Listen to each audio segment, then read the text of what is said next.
So what are we expected to do in this video? Alright, so maths, like I would always say, is more of IQ, being able to think through something.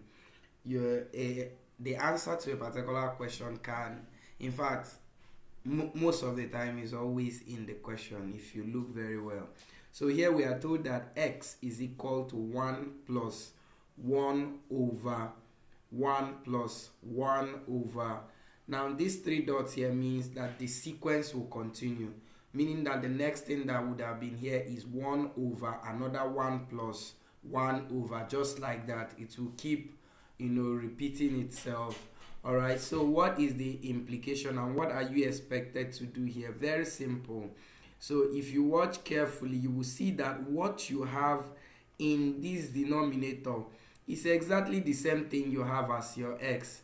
So of course, by the time you write this other three dots, it will be exactly this size, and then it will continue that way. So it will just be continuous repetition of x and all.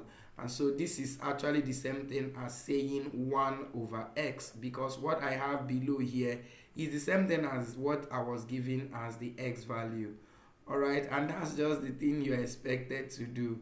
So immediately you have an equation and then you solve it to get your x, because that's what we're asked to do.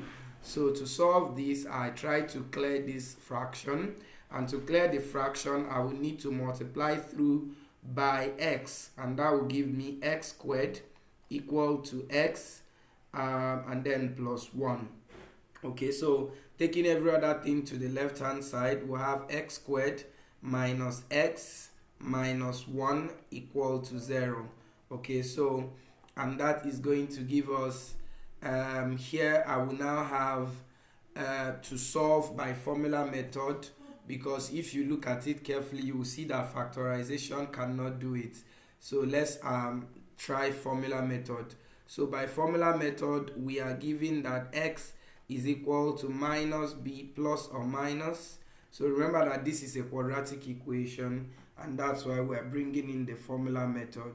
Alright, so what this will do for us is that our x is now going to become okay, so we substitute. Our b is minus 1, so minus 1 will give us plus 1.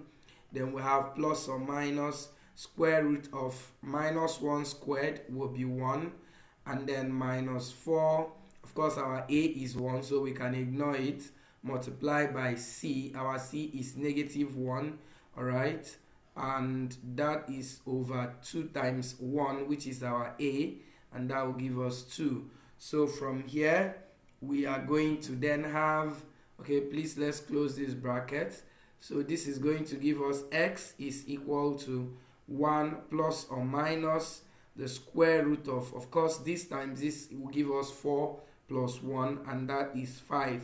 So you have 1 plus or minus root 5 over 2. Okay, so and if we go back to the option, that means our x is going to be 1 plus root 5 over 2, or 1 minus root 5 all over 2. Okay, so if we come back to the options, you will see that A is the correct answer.